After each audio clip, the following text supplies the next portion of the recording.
Shadow Show. Shadow Show. Shadow Show. Shadow Show. Shadow Show. Shadow Show. Shadow Show. Shadow in it. Shadow in it. A happy 105th birthday to Greg Cody? Sister Jean. Happy Oh, wow. birthday to her. I don't care. Good luck. That's staggering. 105? Do any of you want to live till 105? Sure. What? I mean, I'm not. I feel like I remember Billy in the past saying that I'm good with get me to 70-something. It's just like 68, no. I'm fine. Give me as much as you got. I'll take it all. My grandma said if she ever gets old, put a bullet in her head. So Well, I don't think that would hold up. Like, if you actually put a bullet in her head, I don't think you could tell them, like, my grandma says. She told me so. Yeah. And also, did she give you a number because, like, she's old? yeah, she didn't. I We're don't think anyone's gonna follow. We're all through just on waiting it. around for Chris Figure of Cody to speech. try and find the holy shit Jessica from Jessica's grandmother. We're just talking, Well, I don't know if waiting for it could be Chris a different to find grandmother. Is it? Jessica, holy shit. I won't say Got which it. grandmother it was. Oh, it could have been the other one. So now she could kill both legally. Nice. My other grandma actually died, and then I went to work the next day, and I was like, my grandma died, and everyone was like, oh, we're so sorry. And I'm like, it's okay, let's go to happy hour. And then we went to happy hour, and that was the day Lehman and I started dating.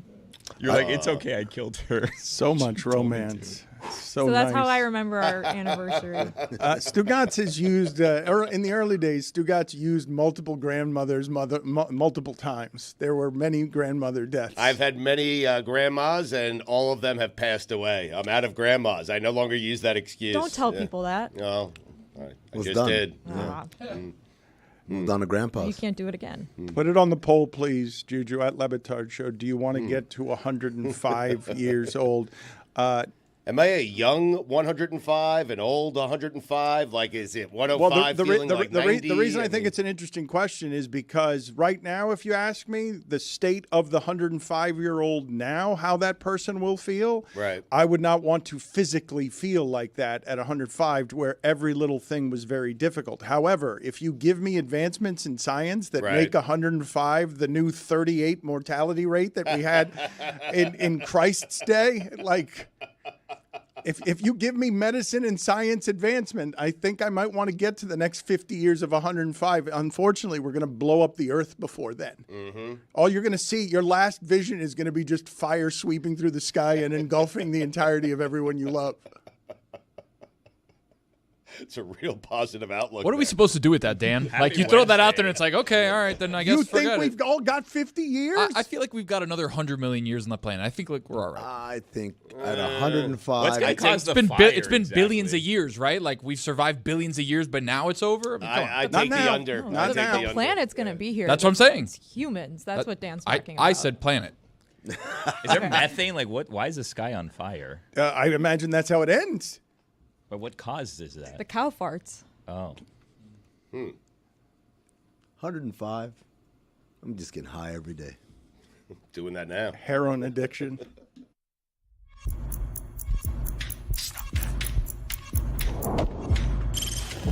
Stop that.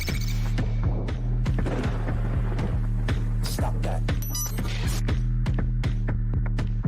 Stop that.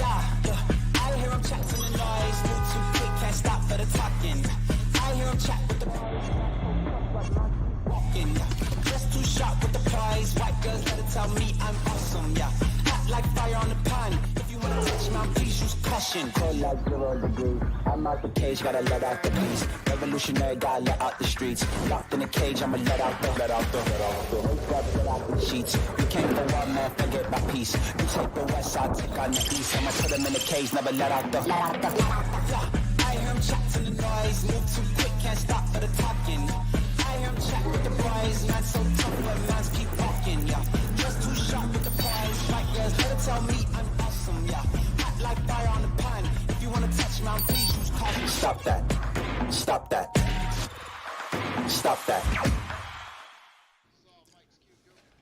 Juju, put it on the poll, please. Does the D and DNC, DNP. What What happened there? Oh my God! Juju, verbatim, every single word he Oh said. my God! Should we start over? I think. Can we start over? Let's start again. Let's just start again. Yeah. Play the intro again. Yeah. Let's do it. There it is. Stop that. Stop that. Stop that. I hear him chat to the noise, move too quick, can't stop for the talking. I hear him chat with the walking. Just too sharp with the prize. White girls let it tell me I'm awesome. Yeah, hot like fire on the pan. If you wanna touch my please use caution. Cold like 0 degrees. I'm out the cage, gotta let out the beast. Revolutionary, gotta let out the streets. Locked in a cage, I'ma let out the sheets. You came for one man, forget my peace. You take the west, I'll take on the east. I'ma put him in a cage, never let out the. I hear him chat to the noise, move too quick, can't stop for the talking. I hear him chat with the boys, not so tough when mans keep walking. Yeah, just too sharp with the prize. White girls let it tell me I'm awesome. Yeah, hot like fire on the pan. If you wanna touch my please use caution. Stop that. Stop that. Stop that. Juju, don't put pressure on me. Put it on the poll. Does the D and DMV off? Jesus Christ. What's going on here? Stop that. Stop that. Stop that. I hear him chat to the noise, move too quick, can't stop for the talking. I hear him chat with the walking. Just too sharp with the prize. White girls let it tell me I'm awesome. Yeah, hot like fire on the pan. If you wanna touch my please use caution. Cold like 0 degrees. I'm out the cage, gotta let out the beast. Revolutionary, gotta let out the streets. Locked in a cage, I'ma let out the sheets. You came for one man, forget my peace. You take the west, I'll take on the east. I'ma put him in a cage, never let out the. I hear him chat to the noise, move too quick, can't stop for the talking. I hear him chat with the boys, not so tough when mans keep walking. Yeah, just too sharp with the prize. White girls let it tell me I'm awesome. Yeah, hot like fire on the pan. If you wanna touch my please use caution. Stop that. Stop that. Stop that. It's not worth it anymore. It's not worth the pressure of it anymore. I'll go elsewhere conversationally. No, what does the D stand for? Yeah. DJ. Does the D and DNC stand for DJ because all of a sudden the Democratic Party is an actual party? It's the party of entertainment. I'd like this on the poll as well. Have Jay-Z and Alicia Keys knocked out Frank Sinatra on New York's Anthem? Yes or no? That was controversial. I mean, correct me if I'm wrong. A lot of New Yorkers hate Empire State of Mind. It's a corny song. A lot of people have it in their do not play this at my wedding list when they get married in New York. Unless Hawk Tua is there, and then she says what she thinks it's Wet Dream. Concrete Jungle, Wet Dream Tomato. There you go, Concrete Jungle, Wet Dream Tomato. Wheelhouse. Locked in on Hawk Tua, Billy is? Like, what's up with that? Amin has trouble when he's been off for a week, flies red eye, and then starts in the morning. His energy is always bad. Like, it takes him 47 minutes to get the cobwebs off. I'm sorry. Let's do radio, morning radio. Hey, how's it going, guys? What a great day in Empire State of Mind. Hey, how about that song, Jessica? Hey, Billy, what's the name of the thing that Hawk Tua did? Was it Wet Tomato, Hot Dream, or what? How's it go? I don't know. I give the right answer. That's okay. No, energy's got to be higher. Thank you. Energy's got to be higher. Counter penalty, 2 minutes rambling. Yeah. See ya. I'll be back with more energy. If you guys wanted energy, you'll get energy. Exactly 47 minutes. Don't threaten us. You're going to do your job. You're going to be up and awake in the morning. Energy is what we want.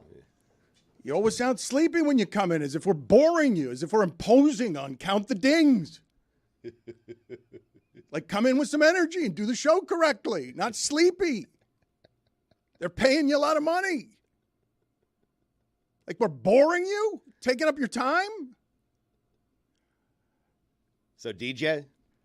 The thing that I wanted to talk about from last night wasn't that transfer of power. I can't believe what happened with Brian Flores. I am stunned that the shift is such in that sport that, hey, guys, quarterbacks have taken over. Coaches and that style, we'll see you on the way down. You're going to have to get out in a press conference to try and save your job, and you're going to need 2 actual Vikings next to you on the stage because you need the support. That's crazy. What I saw yesterday, Stugotz, stunned me. That Tua says, you're a terrible person, and Flores has to get out there on his knees and be like, my bad, man. What'd you learn, coach? Don't be mean to the quarterback, because I have the same record as McDaniel, and I'm a lot better in December than McDaniel is, and no one looks at it that way because they look at Tua and they say, me failing. That's what they see, and I got to save my job, and I got to bring 2 players out with me to stand support. Couldn't believe what I saw yesterday. I was impressed, for what it's worth, with Flores for having that response, for taking what Tua said and saying, hey, I need to do better. I need to be a better person because, and a lot of people will say, what's he going to say in that spot? But that's what you say in that spot. No, but you say, what's he going to say in that spot? Not what he did. Not many coaches do it that way, and I could be cynical about it and call it a desperation to stay in the league when he's got a few friends. He's been throwing lifelines. Like Tomlin had to throw. Man, they all saw what happened to Kaepernick. Like a lawsuit against the league for racism. You need friends. If you ever want to get to your dreams again and people not to remember you, you had McDaniel's results. You did. You were better in December, but people look at you and say, you screwed up Tua. You couldn't put the pieces around him, and now he's in job-saving mode. That is crazy. But comparing his record to McDaniel also is not including – you're giving his record his last 2 seasons when he had Tua. You're not giving his record without Tua, which is worse without him than it was with him. What Flores overtook, people forget this now, was a tanking team that Dominique Foxworth said was unethical to field because they were going to get trampled by the pros. It was a low payroll, and they were totally in rebuilding. That's not what McDaniel has. Like, McDaniel could have saved Tua with all of the pieces they put around him. That's not what Flores had here. Like, that was a tanking football team that he somehow got to a record that was a lot better than any of us thought it would be, with a quarterback who had the worst offensive line in the league and the worst separation from his receivers in the league. But McDaniel's getting the best Tua that we've seen. Flores did not take the opportunity to go out and get the best Tua. Perhaps it would have been different for him. Stugotz, this is the part that's hugely fascinating to me.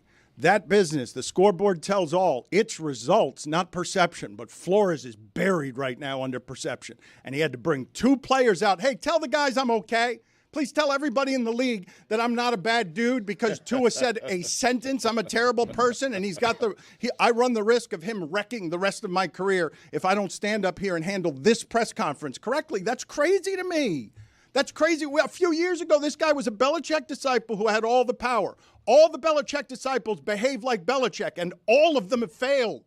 Like every last one of them. And so what do you get in the locker room now with the Dolphins? You get a coach who's an ally, and you get a Tua who's paid and confident, and now the expectations come, and we will see what the results are. But Flores left the team where the results, Stugotz, were McDaniel-ish. It just didn't look as sexy because nobody wanted to win with defense instead of offense. I think if Flores wanted to make a statement about Tua, he shouldn't have brought defensive players or other guys. He should have brought the quarterbacks with him to be like, see, Sam Darnold's here, J.J. McCarthy on a crutches, be like, look, see, the quarterbacks say I'm good. But he's a defensive coordinator. I know, Tua, but he dealt with Tua because he was a head coach. I hear you. Tony, you're making it worse if you walk out with Sam Darnold. You can't do that. You can't do it. All he really did was come out and say, hey, I've changed. I decided I've changed. And he put it to rest so that this doesn't become a thing going on. Like, he addressed it the next day to try to kind of end it, which it will. Once games start, I don't think that people are going to be as fascinated with this as they are. Like, it'll always be kind of a thing that you think of when you think of Brian Flores, but it's going to go away once the games start. Yeah, but imagine J.J. McCarthy going up there on crutches with a season-ending knee injury and being like, that's my defensive coordinator. That buys you a lot. He doesn't even know him. It doesn't matter. Let's listen to Flores because we're talking about it. Some people haven't heard it. Let's hear what Flores' response was to Tua. I'm always going to have a high standard. And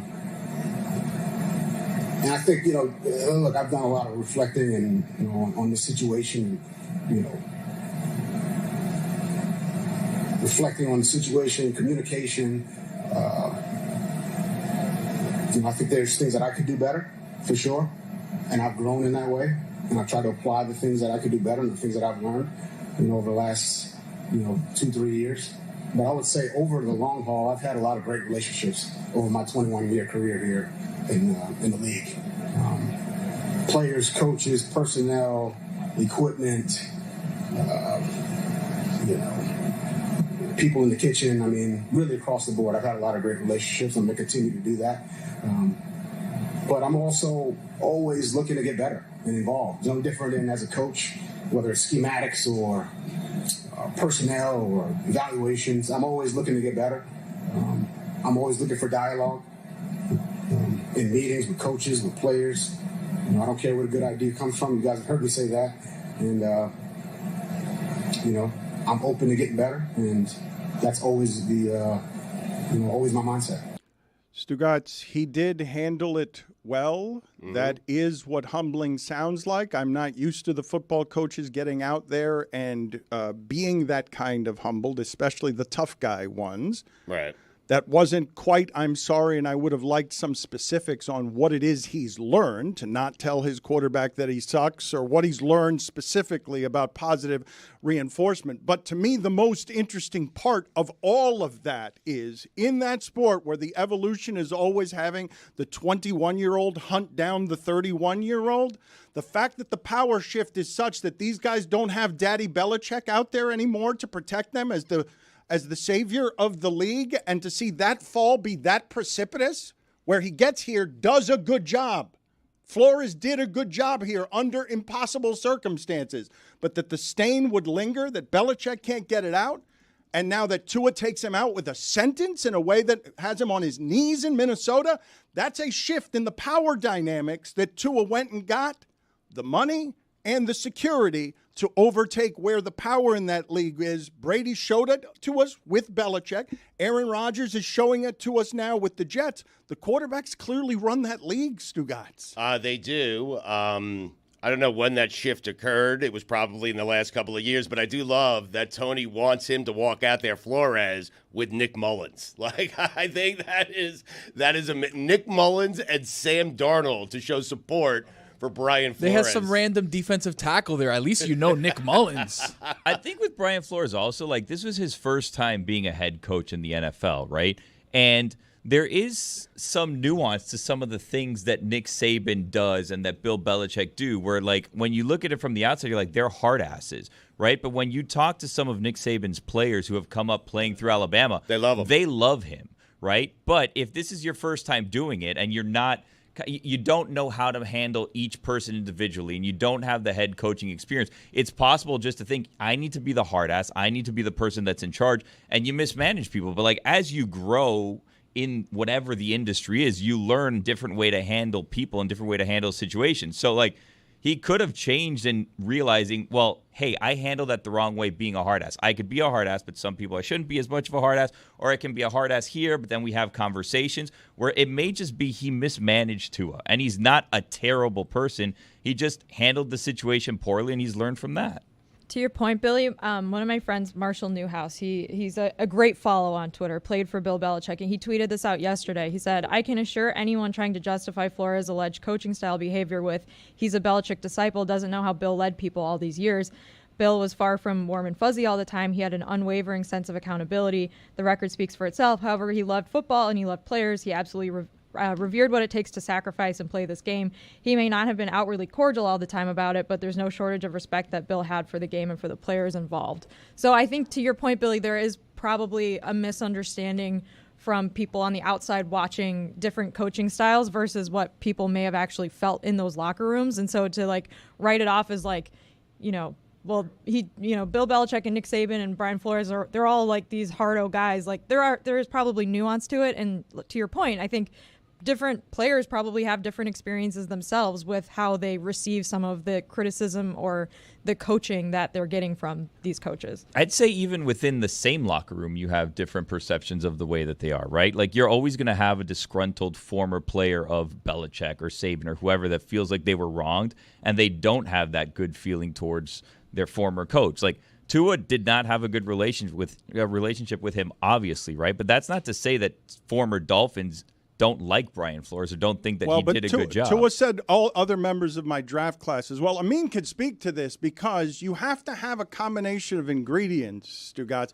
The first word in tough love is tough, but you better have something that resembles the love somewhere in there. You can disrespect me if I know that you are someone who actually respects me, and I also respect. But the relationship has to be real, and it has to be not of reputation. Like, it has to be born of you having endured things. Tua comes into the league. He's a novice. He doesn't have any confidence. The first coach he's getting is not giving him anything that resembles care. It's the opposite of that. You can be tough on your players, but Dan, you said it perfectly. You have to show signs if you're a coach. You can be both. I can be tough on you, and at times I'm going to show you just how much I care about you. Players need to know that you're in this with them, that you actually care about them outside of the football field. You care about them. You care about their family. But this is a discussion about Flores not preparing himself in his first head coaching job for his quarterback and what makes his quarterback, tick. And if I'm him, I talk to Nick Saban. I talk to people who know him. Dan, you can't just treat everyone the same way. I don't care. Yes. I don't care how much experience you have. Stugotz. There are 75 men there. Yes. You don't treat them all the same way. Understood, Stugotz. Jesus. But when your standard at the position is all you've known there is Brady, you might have an unreasonable standard for where it is your quarterback play should be. I think Brady showed you at the end that he was tired of being treated that way. Well, Tua also joined the league in like somewhat of a transitional phase, right? Just like not just in the league, but societally, right? Where beforehand, like all the rookies were hazed and they had to prove themselves and they had their head shaved and they were like bullied essentially, right? And he joined the league where it was kind of like, well, that's not happening anymore. But you have a head coach who's come up as an assistant coach in situations where that was kind of the norm. So I could see him thinking, well, like, this is just how we treat the rookies. Prove yourself. And he was improving himself. The rules changed on Flores as the power shifted, and it shifted right around when Mahomes told the commissioner, get out there and apologize. Like, all that stuff was happening in a way that Aaron Rodgers and Tom Brady took inventory of. All of them saw what LeBron did. All of them saw that. And Chris, you sat next to you smelled the confidence on Tua because he got his money and his power, and now he knows, reinforced. Imagine how Tua viewed that yesterday. Imagine how Tua, this person who derailed my confidence at a time I was fragile, I decided to finally unload on him, and then he watched as the guy has to get out there with two literal Vikings. They should have been wearing horns and furs for protection because of what he's about to do, a press conference that he's had to get consulting on how to handle as a defensive coordinator. I think support is better than protection, right? You know what I mean, though? Like, just they're standing like soldiers next to him because he needs, the whole thing was strange. Why didn't he just get on that yacht with Stephen Ross and Tom Brady, allegedly?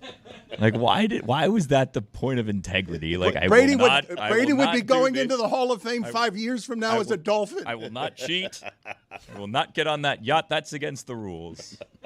Come on, man. He was a moral man, and look at where he ends up, the poor guy. But this will teach you, kids. Morality gets you nowhere. Where's the camera to look into? Don't be moral. Gets you nothing. You can speak to, the lack of respect that you've seen coaches have from their players who try the tough guy style. And if the player doesn't believe that you care about him, the player is not going to work with you to make you better at your job. That's right, Dano. You got to have some amount of respect that's already baked in, Dano. See, here's the deal with coaching hard, right? The player has to believe that you believe in them. You might say, hey, that sucks. Hey, get your head out of your ass. Hey, bring me more energy first thing in the morning. Waka, waka, waka, waka. But if you don't set that up with a little bit of, hey, but I actually think you're really good at your job when you're applying yourself, then it kind of feels like you think I suck. So that doesn't mean, folks, that Brian Flores is a terrible person. But from Tua's perspective, Brian Flores presented himself as a terrible person because it was always negative and none of the positive. And without that, how's Tua supposed to know, hey, I actually belong in this league? And as a result, Brian Flores has got to go. Back to you, Dano. What do you mean he's got to go? What do you got to go? What? The Vikings have to fire him? He had to go from Miami. As a result, he had to go. Yeah. Okay. Cowbell spoke. Mm-hmm. I can't relate to getting disrespected at work. I don't know what to. I can't relate to I this, know I can't. So. I'm gonna have to do more research on this. Well, it's funny that you should say this because before the show, Stugotz, I caught, I think, Chris Cody in a bit of a tell. We were asking some follow-up questions on the codes that the Oklahoma State players are going to wear on the helmets to get donations to NIL. And Chris Cody used the phrase while signing Tony work on research, I was looking at an article. He didn't use the word reading or retaining as a verb. I was looking at an article, and as executive producer, he gave Tony the work of find out for me more about this story that I allegedly read, but I'm using the phrase, I was looking at an article. Well done, Chris. I have looked at many articles. Don't we all look at articles? Yeah. I envision you Love a good look. seeing an article and just looking at it, and that's all you did. You didn't actually read any of the story. Just the headline. That is, this is a crazy amount of commercial that college football is going when they're just putting the GoFundMe right on the players' helmets. You can't do it more commercially capitalistic than that, It can you? feels lazy. Hang on, wait. So we just went from Chris being like, I can't imagine being shit on at work, to Dan being like, let me just shit on you for something that just happened. That's right, Jessica. That's explaining the show, Jessica. 2 minutes. Go ahead and sit in the penalty box. Sticking up for my friend. That's unnecessary here. Seems like the QR code, you scan it, and it doesn't go to the individual players. It goes to, like, the NIL collective. Fund, yeah. So, like, the fund is there, but still, don't talk to me about negotiating until December. I mean, hit some imaging. You can. I don't have this imaging for giving away the goods of the show. Yes, he said he was disrespected all the time, and then I shit on him. That's exactly what happened. Didn't need the recap. Smells good. I pawned that work off to Fuentes, so he's working on it. Okay, So he's reading it? So Yeah, no, he he's is. looking at an article. We got the gist of it. What I Yeah. gathered was you can select a player, but we don't know. I just looked at it. I didn't read it. I don't know if it actually goes to that player. No, I just told you where it goes. It goes to the NIL fund. I read the article in the time you guys were talking about reading the article. No, Fuentes is still looking at it. Okay, we'll get to Fuentes then. Right. I don't have the penalty I would need in order to. Sorry. Greg Cody, major penalty, 5 minutes, me maximum. That's not it. Nailed it. She didn't do that. Right. I don't have one for the sound I would need to kick her out. QR codes on TV are really tricky. And I it hate says them. it's 1.5 inches like wide or tall. Like, that's impossible. How are you supposed to, you're supposed to pause your TV and then you get it and then you have to like zoom in, tap on it, and then you have to hit the link underneath, and then like, this is a lot of work. Also, it's lazy. So the whole thing is we're selling our name, image, and likeness, right? So I'm, Tony's Autos, right? And it's like, you know what? I'd love to have the starting quarterback, come in and do a little meet and greet. No, Tony, just tap that QR code, throw some money in there, and we'll see how it goes. Thing is, it's a moving target. It's on the back of their helmets. It's not like they're stationary the entire time. Like Ollie Gordon's in the cut, like making, and then you're like, oh, damn it. Maybe after a concussion, just laid out on the floor.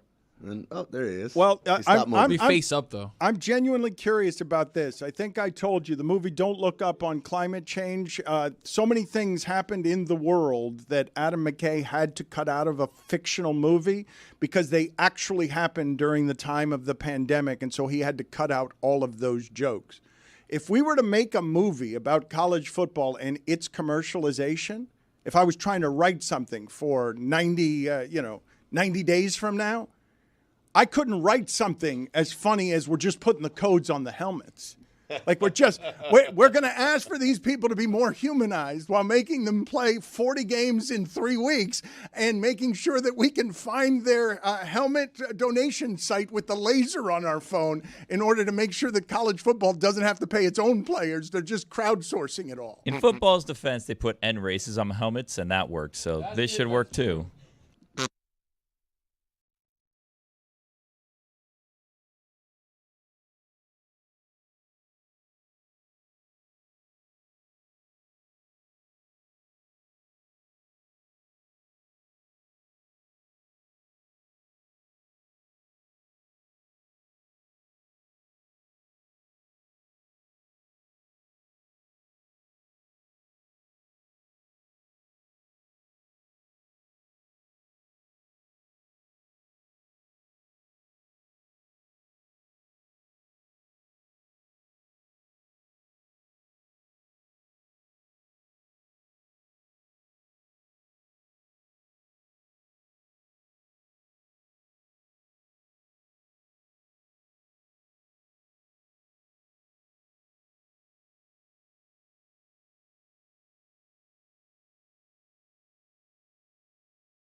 Dan Leotard. Go ahead, Billy. Ask him your question. Is gymnastics possibly corrupt?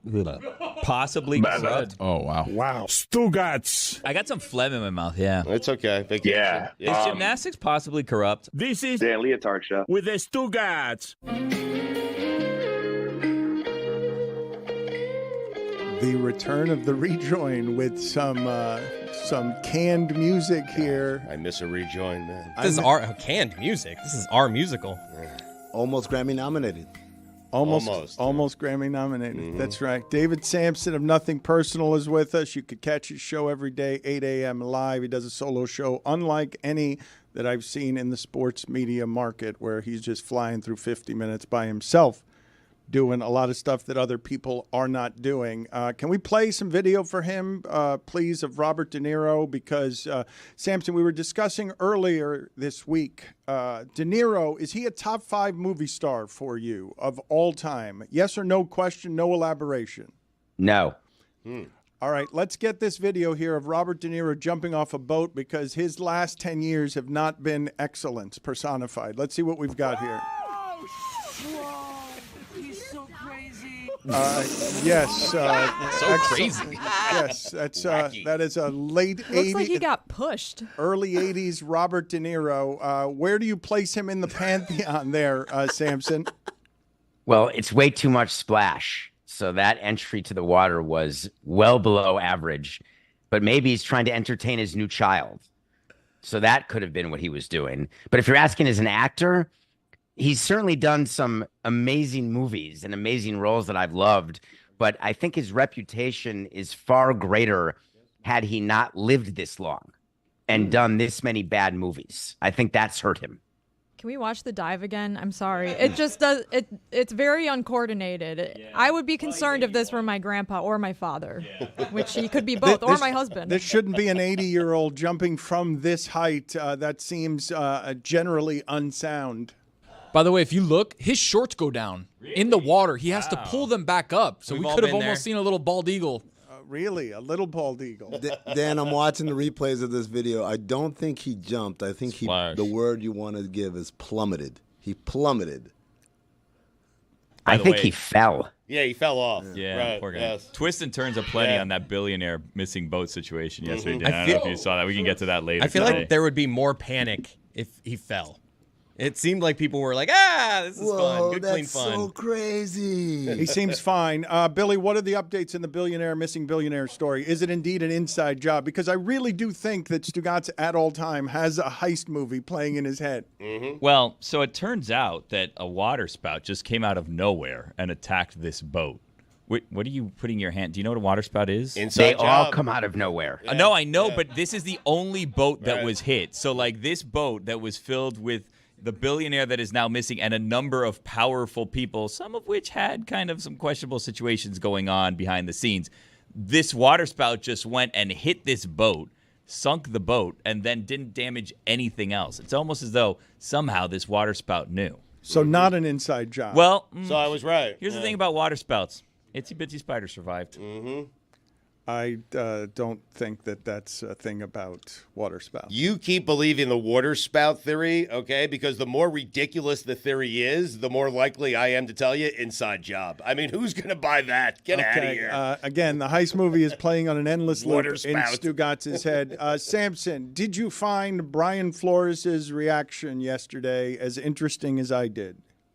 I led this morning's Nothing Personal with it, and the reason I did is it blew me away the way he felt he had to have two players. And I've had the conversation when you want to get players onto a dais and how difficult it is to do. And he needed two players by his side as some sort of show of strength. And you touched on it earlier in the show.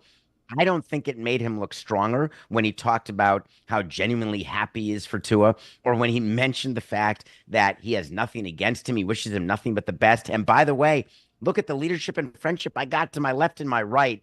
I think it made him look weaker, though he did have to address the media. I would have preferred a far different approach, which was, hey, listen, there were a lot of reasons it didn't work out in Miami. Tua's play was part of that, but not the entire thing. I obviously have moved on, and I'm all about the Vikings. I don't think I needed to hear him say I've corrected and I've improved and I want to be better. I think it was a bunch of horse hockey. Wait a minute. Why would you be against accountability there? You want him to just... For what, Dan? For him not liking Tua? For his quarterback saying he's a terrible person who spent a lot of time negative coaching him. Dan, do you want everyone who works for you coming out and saying that you're a terrible person if they think it, or if they don't think it, then you're going to sit there and explain that you're not a terrible person? I want to keep my job and climb in the ranks of dreaming. Like, this is a man who wants to coach in the NFL again as a head coach. What are you shaking your head no about? He sued the league. He shouldn't have a job to begin with. I can't believe any team gave him a job. He should be thankful that he's a defensive coordinator of any team. But that's why his tone was what it was, though, David. He's grateful to be in the league. He understands he's on the fringes of the league with a few friends, and he's trying to make sure he stays in the league. Well, he doesn't get an Oscar for that performance in my mind. It was almost 85-year-old DeNiro-like. I think it was so obvious, the sunglasses being flanked by two players and then saying, I've corrected myself, I've improved myself. But I don't know why he needed to improve himself, because he's friends with the guys in the equipment room and all the kitchen staff. And over 21 years, he's got tons of players who love him. And look at my two buddies next to me. I love the idea and the visual of all of us crushing Dan and Dan holding a press conference, and he walks up on the stage with Mike Malley and Ethan. I mean, crossing their arms. That's exactly what it is. It's almost absurd. It would be you having like the video team next to you and saying, look at me, I'm the nicest guy in the world. It's Lewis and GQ back there. Well, no one would believe that. What do you make of what it is that that happened then? Because you're sitting here telling us that you never believe that management should look vulnerable, do you? That's interesting. There are times, yes, when a player of yours dies, I would say there's vulnerability that is shown. That was real, but I can't think of another example. Not with trades or lack of performance. It takes death for you to care. The body has to be dead for you to care about it. I would say, as management, when you are front facing, I think death is a very important condition precedent. David, let me ask you, were you... You guys are going to let that slide? Yeah, like that's the line? That the line on him caring is once you're in the coffin and you don't require his care anymore. Like that's when he starts caring. That he cares when it's literally too late. You're incorrect. And I do not resemble those comments. I care very deeply about those left behind. I care very deeply about when there is tragedy and when there is death. But when do leagues step up? When a hurricane, if it's one water spout with one boat, you're not going to get the union and the league getting together to make a donation. You get a water spout that takes out 20 boats and 1,000 people, and you'll get a collective donation and a press conference. So we need 1,000 people to die. Got it. David, are you upset about what he said, or are you upset about the format in which he said it? Meaning, if he had a sit down with Dan to rebut, and within that sit down, he says some of the vulnerable stuff that he said in that press conference, would you feel better about that? Well, for sure, because that's what sit downs with Dan are, is, you get comfortable, then you get vulnerable, and you get the sort of puppet strings pulled, and all of a sudden you got headlines. I'm disappointed with what Flores did, because he had to react. The Vikings told him he had to do it, that he had to meet the media. They told him to find players, and they asked the players to do it. That is most certainly how it happened.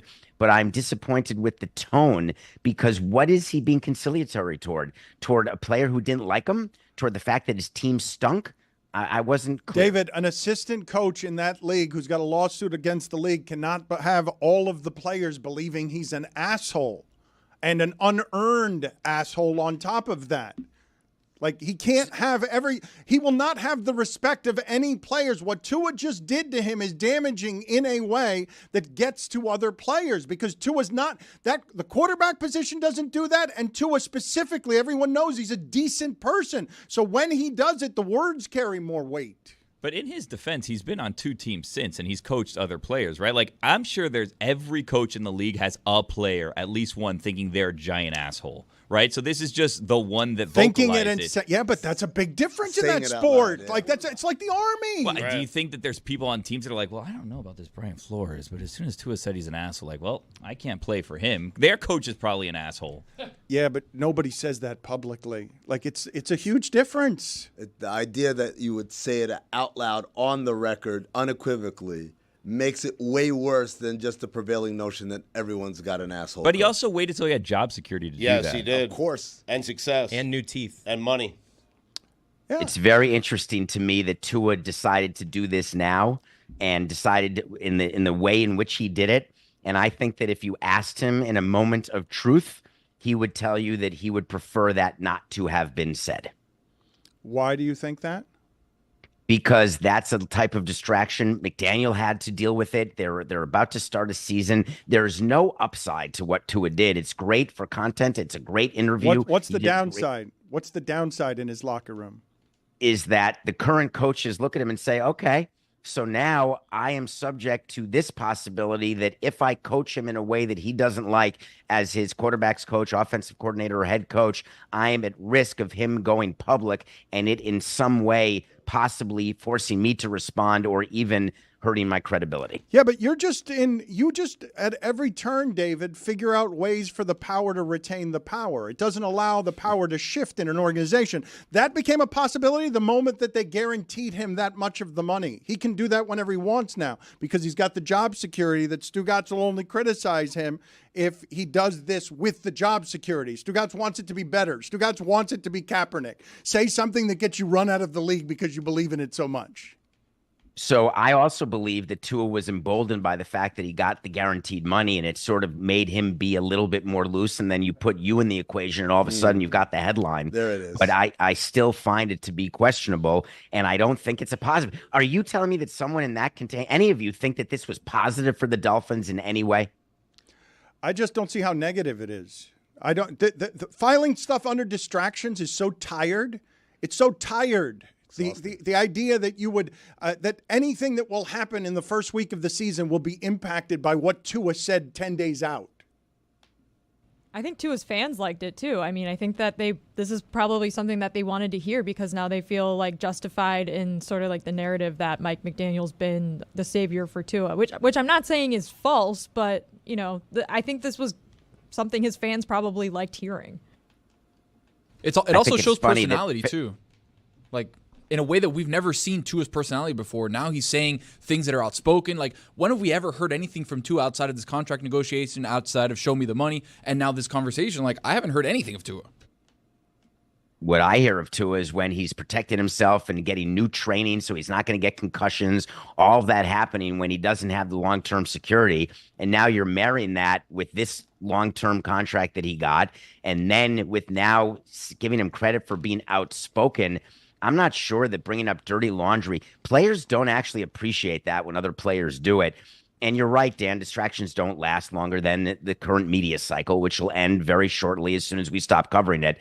But at the end of the day, players talk about that stuff inside the locker room in the clubhouse. They don't want to go on the dais and support Flores. They don't want to be asked about Flores or about McDaniel, which Dolphins players are now asked about. It becomes a thing they just don't want to be bothered with. All Tua said was he prefers a particular style of coaching. He's not saying he wouldn't play for an asshole coach. He is saying he prefers his coach, his boss, to be nice when he shows up every single day. I think Joe Rose, the big dog, said it best this morning. Why are we still talking about this?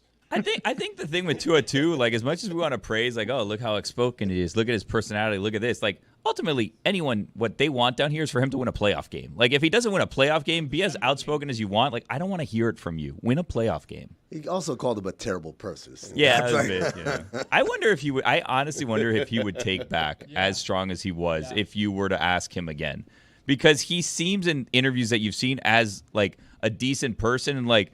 Calling someone, saying you're a jerk, whatever, but like terrible person is like very personal. And it feels like it goes a little bit farther than maybe intended. But if you think Tua is a decent guy, if you think he's a good guy, if you've never heard Tua like that, think how bad it must have been for Tua for him to say You know what, though? I'd make a qualifier here on nuance. I don't think he actually meant to call Flores a terrible person. I think he was using the hypothetical. Imagine you wake up every morning and you have a terrible person behind you saying bad things all the time. I didn't actually think that he was directing that. That is kind of implying if he said it that way. No, I know, but he was trying to make. I asked him to explain it to me in practical terms, and he says, "This is as dumb as I can do it here. Someone terrible behind you is telling you suck all the time. You suck all the time. Can you imagine what that would feel like?" Terrible. David, what did you make of the Marlins and what they're doing with ticket pricing? Do you can you explain to us what's real and what's perception there? So what's real is that they announced 6,794 at Marlins Park last night against the Diamondbacks. I can't believe they allowed that to be the announced attendance on the day that they're in the news cycle getting attention for this new season ticket plan, which is not new. It's something that we've done over 20 years, and every team does it. They're called flex season tickets. Meaning, hey, we know you don't want to come to 81 games because if you do, you're sort of an overwhelming super fan. Come to any amount of games you want, sit wherever you want, which is sort of like buying an individual ticket in advance. But the reason we want to call it a season ticket is we want you to pay now so we can keep track of our revenue, so we can figure out what our payroll is going to be. All they're trying to do is get money up front from people who would normally buy one game at a time, and then you make up a bunch of benefits that no one takes advantage of and don't really matter at the end of the day, and you get some good articles written about you. The NFL is running its business impeccably. They are far and ahead of everybody in everything they're doing to monetize. Private equity in the NFL. What are your thoughts there as somebody who covers sports business better than anybody out there? Again, I tell people nothing personal is the place to look if you're really interested in the minutia of sports business. Can you explain to me what's happening with the NFL and private equity? And furthermore, can you explain to me how it is the NFL gets away still charging for these preseason games the way they do? Well, let me start with the second one. I was in Denver. I went to the Broncos-Packers preseason game, and I was... Why? It's a great question because my girlfriend's a Packers fan and I love the Packers, and I was in Denver and the Packers were playing. And so we were on our way to Red Rocks for an OAR concert and stopped and watched the first half of the preseason game. It was so bad. And here's what I realized. There will be an 18th game, and I don't care what anyone says. It doesn't matter what the union says or what management says. It is a fait accompli that there'll be an 18th game, and it will be in exchange for one fewer preseason game. Fans aren't interested. They're not gambling as much on preseason games. Nobody plays. It was a high school team, basically, who played for the Packers. Jordan Love was there in his skivvies along with half the other starting players. And it's just a waste of everyone's time and money. And why do that when you have a chance to make more money and waste less time? So that's that for preseason. Private equity, I did, Dan, a 15-minute segment this morning. Let me sum it up for you this way. If you want to get billions of dollars for your team and keep the value of your team increasing, there's a limited number of Bezoses in the world, so you've got to find other pockets of money. And what private equity means is you take all your money, Dan, you put it together with everybody's money, and you look for investments that give you a return on that investment. And it turns out that owning sports teams is a good investment. So there is a huge amount of cash out there ready to be deployed in different sectors, and sports is the latest sector. The NFL is the last league to allow it, and in an owners meeting coming up this week, they will allow it. It will be voted on, and mark my words, Dan, there will be private equity investment in an NFL team immediately because it's a way for owners to take some cash off the table and diversify. What concert did you say you went to? OAR. Is that not a bait? Did I say it wrong? You said it perfectly. Fine. Yeah. No one said that you said it wrong. Was the Springsteen concert that Jeff Passan and Woj and all of America's sports media was at not available to you? I didn't happen to be there at that time. I do like Bruce Springsteen. I wouldn't have wanted to be in that photo necessarily. You don't say. Boss. Big surprise. Put it on the poll. Is the boss's demo 55 to 70? Is it David? White people white men at Le Batard Show. What's the movie you're reviewing for us this week? Speaking of 55 to 70 white people, can we talk about Pete Rose? Tell me somebody in the room watched the 4-part miniseries I have. on I Pete watched Rose. it. I thought that it could have been better. I thought that it was a lot of celebration of how good his teams were, and I would have liked a little more on the underbelly of stuff. I loved that he has. Yeah, I thought there was a lot of underbelly to the point that I don't think baseball was happy with that documentary, to tell you the truth. The underbelly that I saw is it both helped baseball in saying, look at Pete Rose. He's done nothing to help himself. He does nothing but trip over his own toes. He'll never get reinstated. But on the other hand, I felt sorry for him for the first time. And I had not felt that before because I had not aged him appropriately, because I've only seen him sitting behind a desk signing autographs in Vegas. I didn't see how slowly he moves and how old he's getting. And boy, it would be a shame if he dies, and that's then when people start caring and he gets reinstated. So my vote after that documentary is you don't need the 4 hours to spend watching it.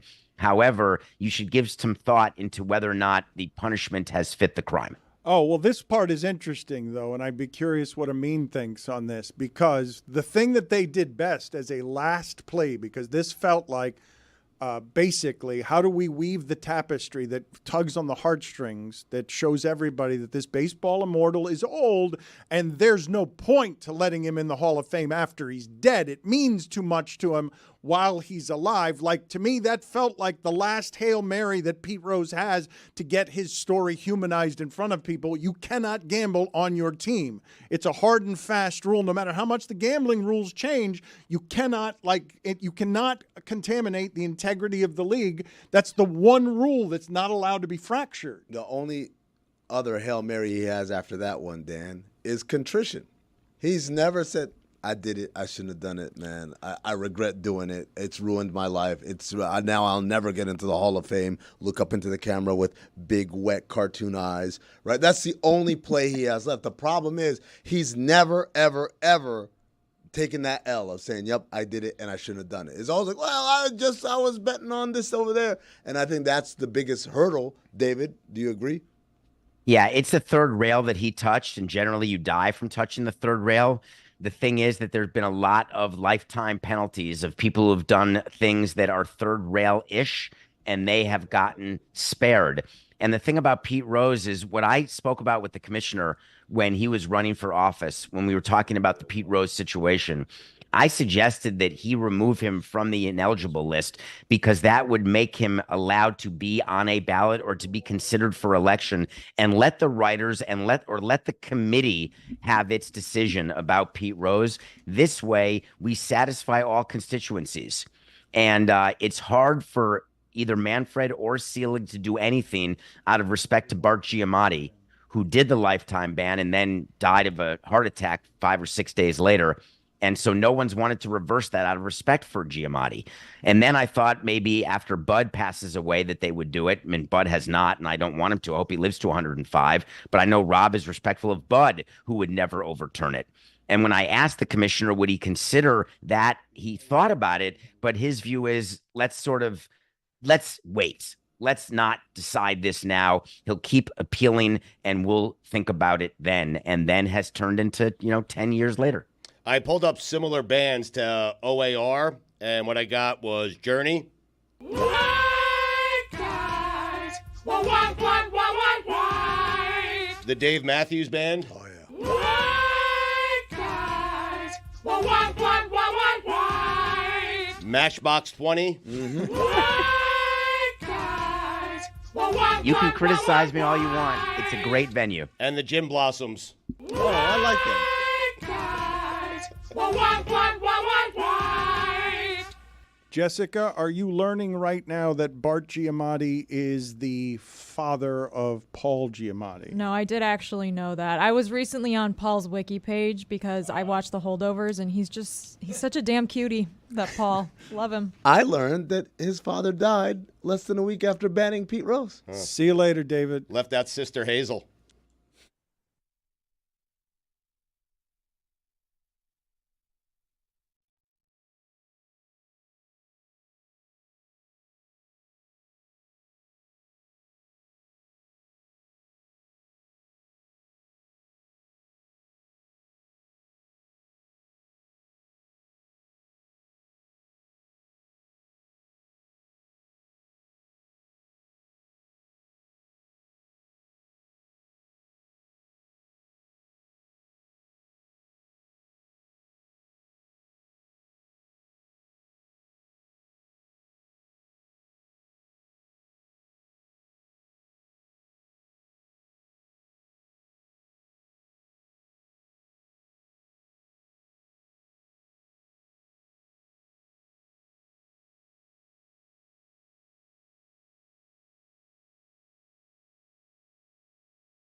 In the chat room today, a comedian and longtime friend of the show who's appeared on DLS dozens of times. He's a former cast member of Mad TV.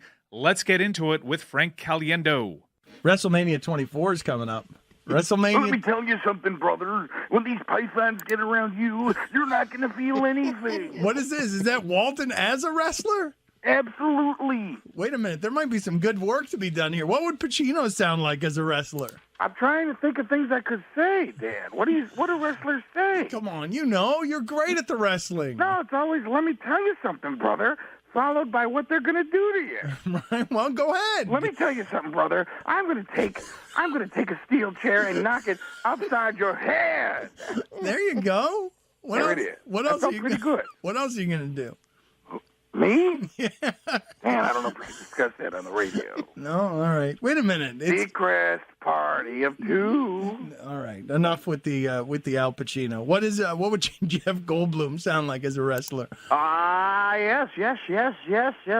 Let me tell you something, brother. I'm coming down. I'm going to come down on you like you've never been come down on before. I'm going to take the fury that builds inside of me every day. Every day when I think of myself, I look in the mirror, I say, hi, I'm going to train. Yes, I'm going to say my prayers. What else am I going to do?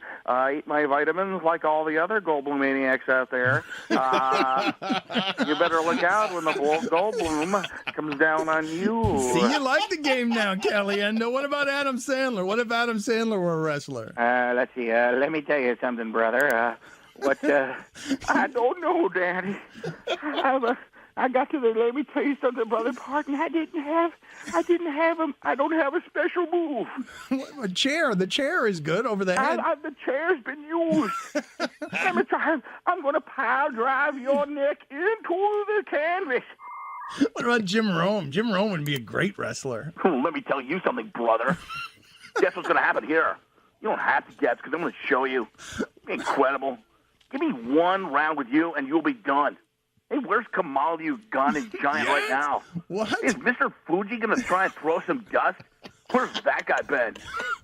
Hey, guess what? I don't care who you have in your corner. I don't care if you have Rowdy Roddy Piper in a skirt. It does not matter to me. Ridiculous.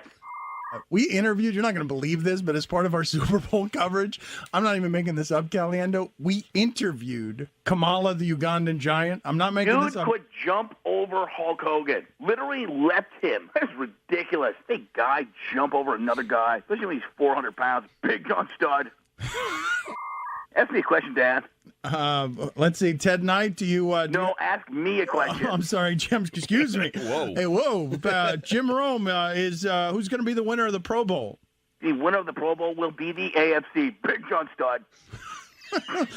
So do you want to do it with random wrestlers, or you just want to do it with him? I think it just ends everything with Big John Stud. Okay.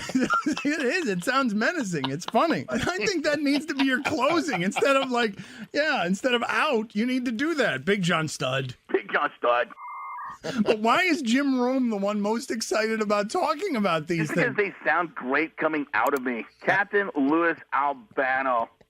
Hey, do you have any rubber bands? Just staple them to this guy's face. Abdullah the Butcher?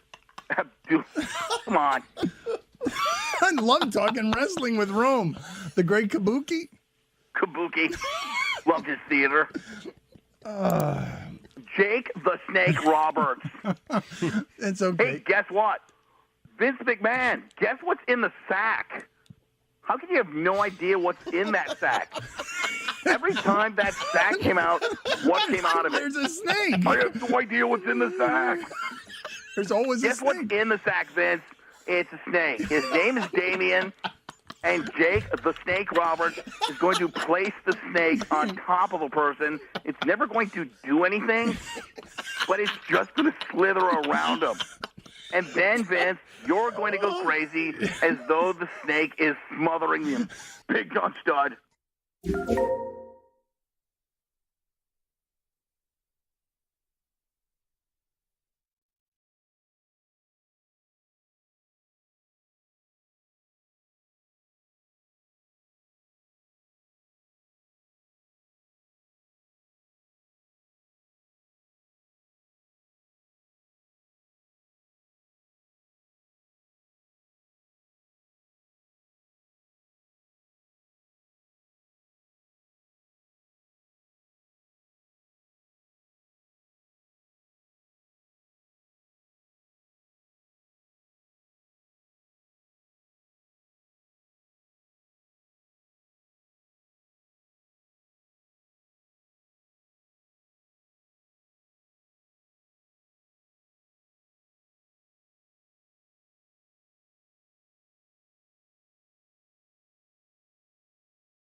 This episode of the Dan Le Batard Show is presented by Smirnoff. We do game days. Please drink responsibly. The Smirnoff Company, New York City, New York. Let me get that ambient sound out there so it feels like a press conference. I just want to start off by saying I am genuinely happy for Amin, for Jessica. I wish them nothing but the best.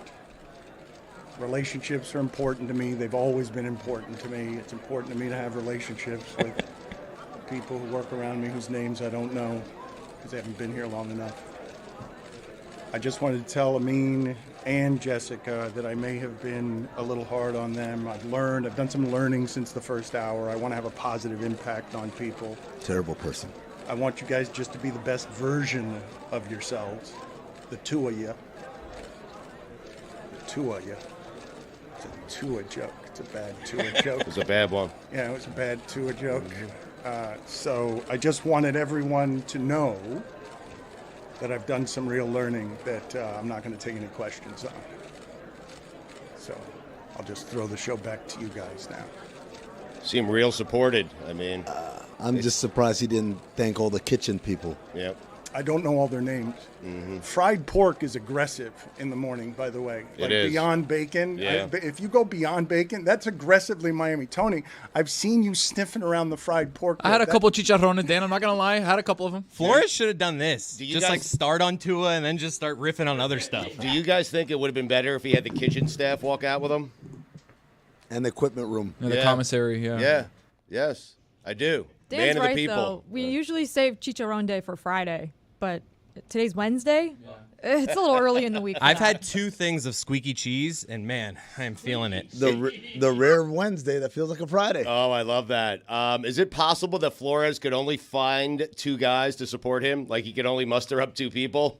He went around the entire locker room, and the first 2 that said yes. You have him doing the Jerry Maguire. Yeah. Who's coming with me? I do- Everyone just stared at him. I do wonder if that was something that the 2 players came up to him and were like, hey, like he woke up to a text like, I'm going to be with you there today. Or does the PR person go around like, all right, we're looking for 2 people. Need 2. Need 2. They start raffling off like days off from camp. I got you a full day and a round of golf. Who can, I hear a round of golf. 2 rounds. 2 rounds. Do you think there was a crisis PR meeting about how many players? Because, is 2 sad? Yes. And will people question why there aren't more? Yes. But is 5 way too many? And now it's like, 2 all right, was too guys, many. come on. I felt like 2 was too many. Was it not? Not enough. One would be sad, though. No. Why does he need players behind him? He doesn't need players behind him. It becomes.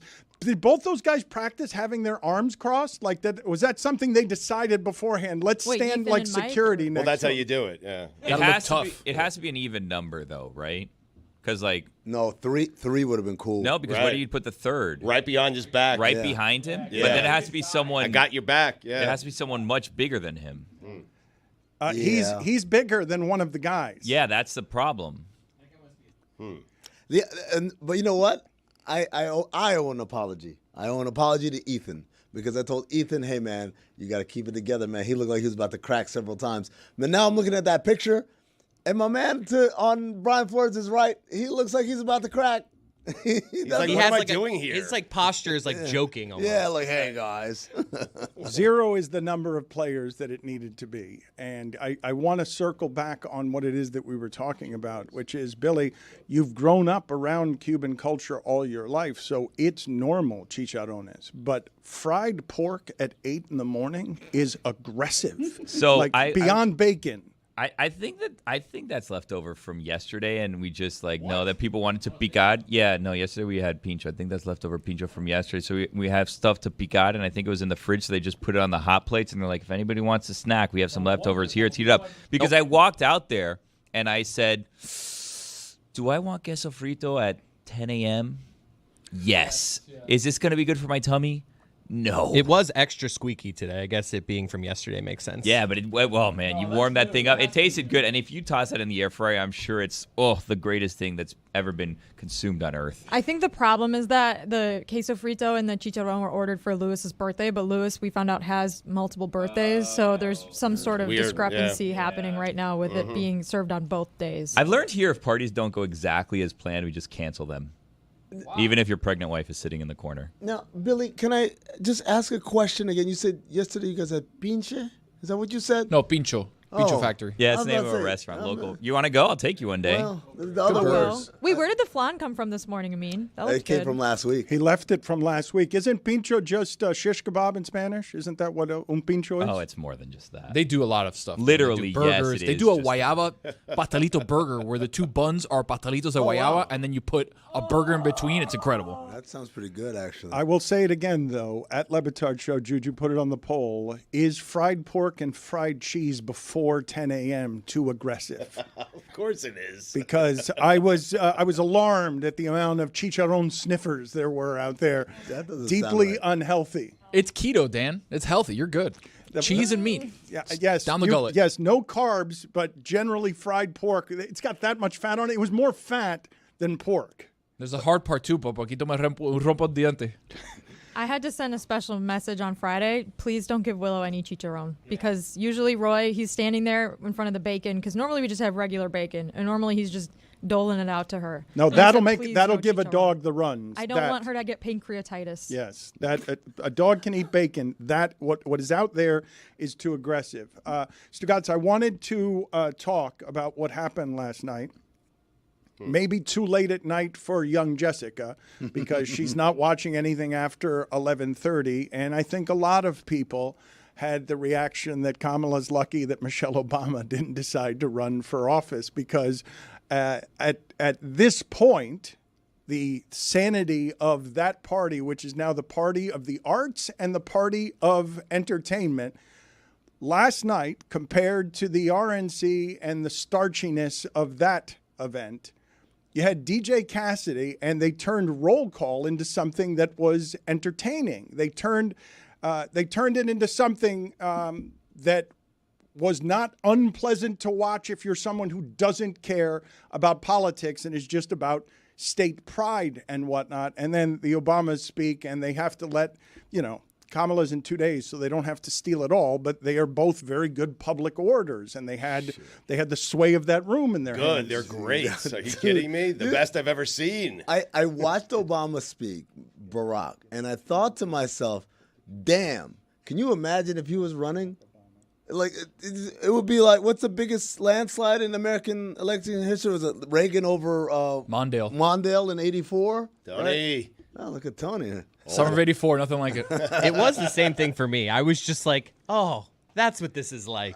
Man, I missed this. It's Just LA like, games, man, just owning the room, and it was just like, man, that's impressive. I would have voted for Obama for a third term. No doubt, yes. So what's happened in the last 12 years, because it's weird, Stugotz, I do recall in the last 12 years, I remember our show reacting to the politics of the time and the general stupidity of George Bush and starting wars in countries that didn't do the things to us that we were accusing them of. Barack Obama came in as one man representing hope. And I remember telling people at the time, he's just one man. He can't do much of anything against an entirely corrupt system. But he ran on a platform of hope. A lot has changed in the last 12 years, and it's harder and harder to hope. But what he articulated last night was something that sounded like hope and was surrounded by a party and DJs. I know these ideas can feel pretty naive right now. We live in a time of such confusion and rancor, with a culture that puts a premium on things that don't last. Money, fame, status, likes. We chase the approval of strangers on our phones. We build all manner of walls and fences around ourselves, and then we wonder why we feel so alone. We don't trust each other as much because we don't take the time to know each other. And in that space between us, politicians and algorithms teach us to caricature each other and troll each other and fear each other. But here's the good news, Chicago. all across America, in big cities and small towns, away from all the noise. The ties that bind us together are still there. We still coach Little League and look out for our elderly neighbors. We still feed the hungry in churches and mosques and synagogues and temples. We share the same pride when our Olympic athletes compete for the gold.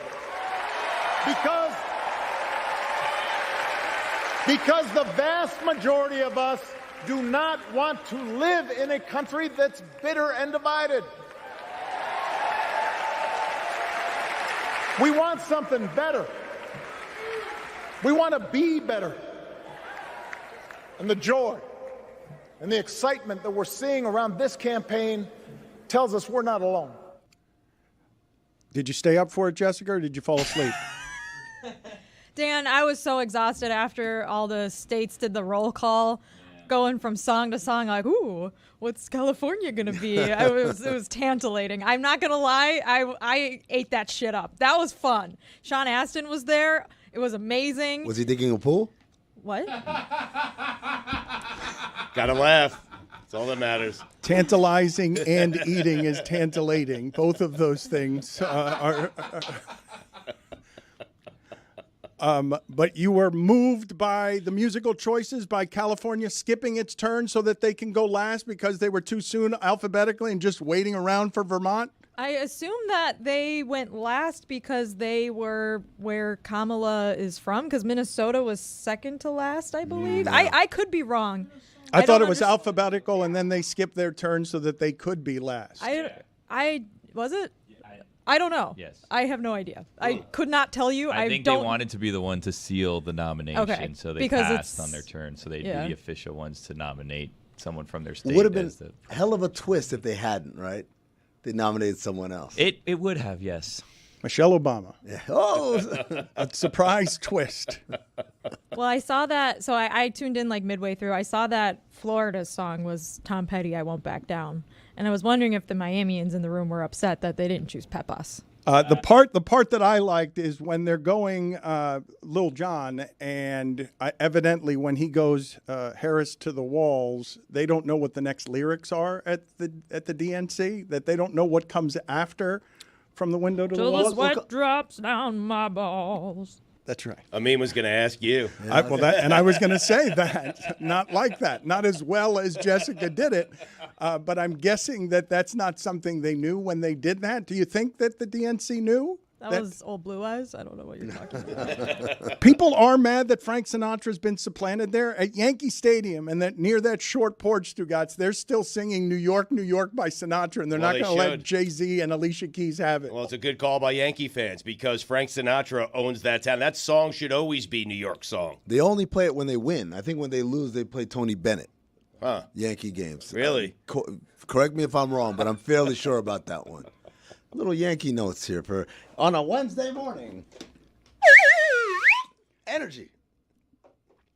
Ben Affleck and JLo got divorced yesterday. Again? No. It was official. It was made official yesterday, but we had the pictures from last week, and Ben Affleck in public with a faux hawk. That says divorced right there. He announced divorce with that photo of him in a faux hawk, a leather jacket, and sunglasses. He looks like Biff's grandson from Back to the Future 2, Griff. Griff. How do we feel about another? I thought that these kids were going to make it this time. No one thought that. Did anyone think that? I mean, when you've already broken up once several decades ago, it just feels like, how is this going to work this time, you know? You know what? I got to say, JLo, maybe you should try something different. The celebrity route's not working for you. Maybe you need to backup dancer. Ben too. Yeah, she's been married to non-celebrities. Maybe she needs something in the middle. Not quite as famous as Ben Affleck. Not quite as anonymous as a background dancer. What about Ben though? Ben's got the same sort of resume. Does he? Yeah, Yes. I mean, him and Jennifer Garner had a very big celebrity breakup, and but he we got don't blamed for a lot of it. We don't know much of what happened in between that and the reunion with Jennifer Lopez. We also don't care about Ben. Yeah. That's You true. don't. Yeah, That's we're gonna- not true We're at gonna all. cut to the chase. We don't care But about Amin Ben is saying, finding love. We want JLo to find love. We do, yeah. We love JLo. But Amin is saying, listen, like, learn from your past mistakes and try again. right? Adjust. Yeah. Grow like Brian Flores. Yes. Yeah. I don't think you can say, look, it's difficult to age in that industry. We just made fun of DeNiro falling into the water at 80 years old. He's made a lot of bad movies. Plummeting to the water. Yes. Ben Affleck is going to have more difficulty aging as not a joke in his 50s and 60s as an actor.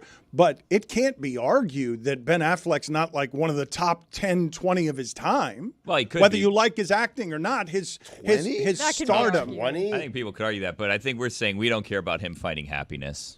We care about JLo finding happiness. He's always looked miserable. Go to your Dunkin' Donuts ads. and Go be to your Matt miserable. Damon And be situation. miserable. Exactly right. Like, just stop being such a grump all the time. Maybe, look, I'm going to say it without knowing anything involved here. He was the problem in this relationship. absolutely. Oh, my God. What a sourpuss. They go out. She's trying to have a good time. Turn She's that trying to frown upside smile. down. He's not going It's along with always anything. something with him. He's just. Well, it's cigarettes and a drinking issue. Oh, look at me. I have a big and Dunkin' giant Donuts. dragon tattoo on my back. He's rolling, Dan. Yeah, please get out of here. We were talking before, Jess and I, before the show started, about this situation and this breakup. And I think we came to a conclusion that not many people will agree with, but I think it could be discussed here. JLo was the biggest loser in the whole COVID situation, right? How? Like, because she was at the top of the world with A-Rod right before the world got shut down. She just comes off performing at the Super Bowl that happens like 2 weeks before they And shut Hustlers, down right? everything. Like Hustlers was Hustlers a had just moment come for her out. Yeah. because she looked great. She learned how to do all the dancing. It was like one of the first, like, actually really good movies that she was in. I actually really liked it. Whoa. Anaconda was like a word. Made in Manhattan. I actually never Hello. saw Anaconda. You Should I didn't watch miss any. Anaconda? What? You didn't miss He any. missed everything. I mean, Jeez. 3 whiskeys. That's Spoiler breakfast in the alert, river. at one point, John Voight gets spit up by the anaconda, and before dying, while covered in anaconda fluids, he winks.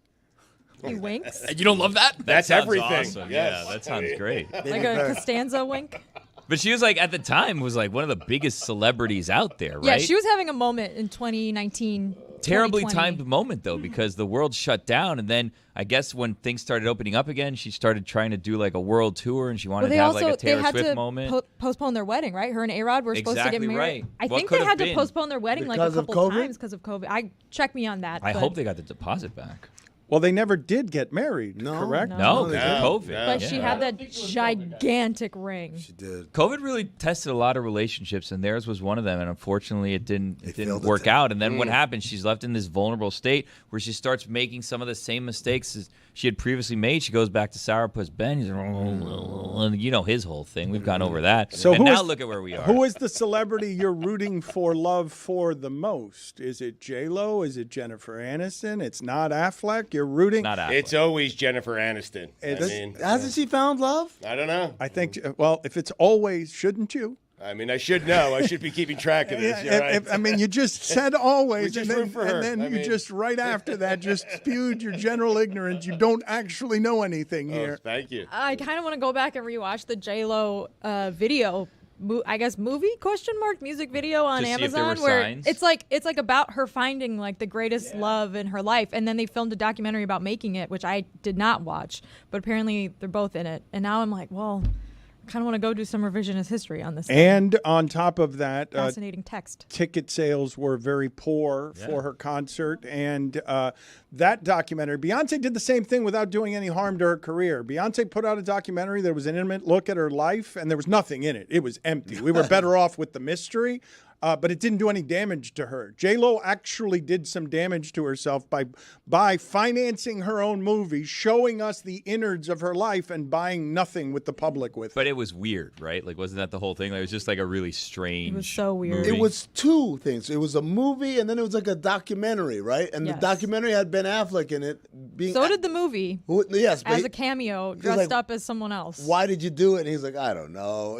He gave an answer that was definitely a harbinger of like, yes, this Yeah. relationship isn't going to work We were out. all getting weird vibes from the media going on around that time. She also had that movie with Maluma where she finally found love, that it was like on Peacock or something, which is like great. And then she had that action movie on Amazon Prime. Oh, where it's yeah. Like, oh, that Did you was a watch good that one. movie? Of course I watched that movie. That was the one where she's like on the run with some guy that they were about to get married and they're on some island and like someone's chasing them. Oh, yeah. No, it's the best. Sounds like Fugitive. Machine guns.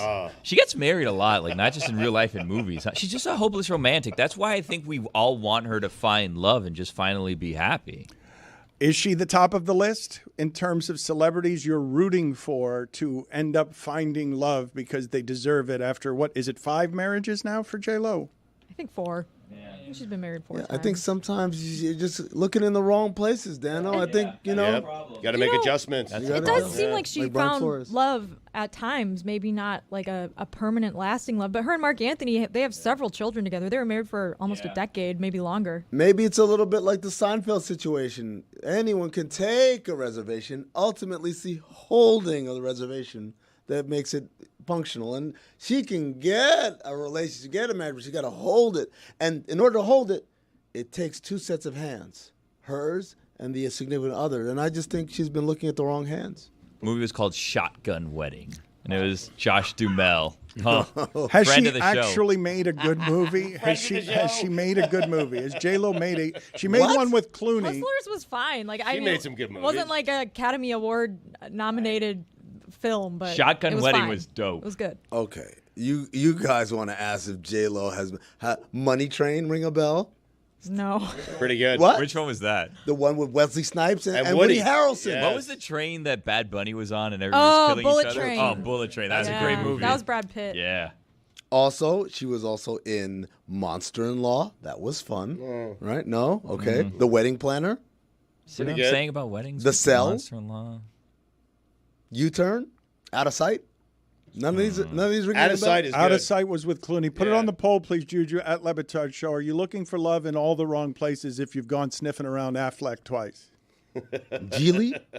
That one was that one was- wasn't as bad as people What? said. I thought she won like a Razzie for that. Yeah, that one That's wasn't an as bad. all-time awful movie, Nah, just Billy. because people said that, I watched it. I was like, this is fine. When you say to me worst movies of all time, I've never even seen it, but that's what I go to. I know Ishtar. you gotta watch it because when you watch it, you're like, this isn't actually the worst movie of all time. And if you don't want to watch it, you can always listen to Cinephobe, the podcast where Zach Harper and I watch movies that are poorly rated on Rotten Tomatoes. And we try to ascertain whether they're actually poorly rated or maybe didn't get a fair shake. It's Cinephobe is produced by Anthony Mays. And we reviewed that movie, Geely, about probably 100, 200 episodes ago. So go ahead and look it up. The start of that promo was really clean. I know. And it kind of petered out movie- at the end.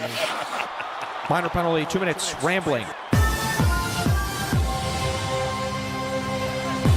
Stugotz farted out of the side of his face the movie Ishtar, which is It's a reflex reaction, It Dan. is the original terrible movie with a giant budget. I'm going to go to do my hard time, folks. Yes. She played Selena. Like that, she was critically acclaimed for that role. But it is a movie that is viewed. That in Ishtar are the two. Doesn't she have another one? Jersey something? Jersey Girl, maybe. Fly Girl.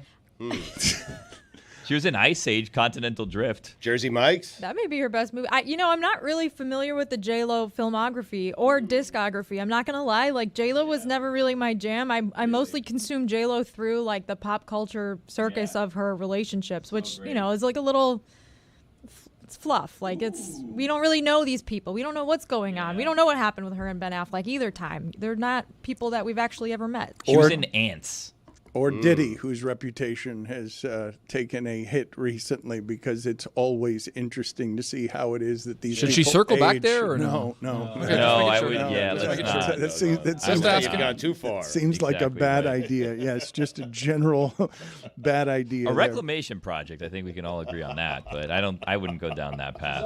Billy, did A-Rod also have his moment before COVID, and has that sort of declined since then? You know, the problem with that relationship, and I'm just speaking for me personally and my feelings, I was very interested in the two of them together and couldn't give a darn about the two of them apart. Wow. Yeah. Interesting. And A there, lot of people feel that way. well, he just made the argument on both what happened to them and why it is that we care about couples finding love, because you were also rooting for A-Rod to find love there. Oh, she was in Parker.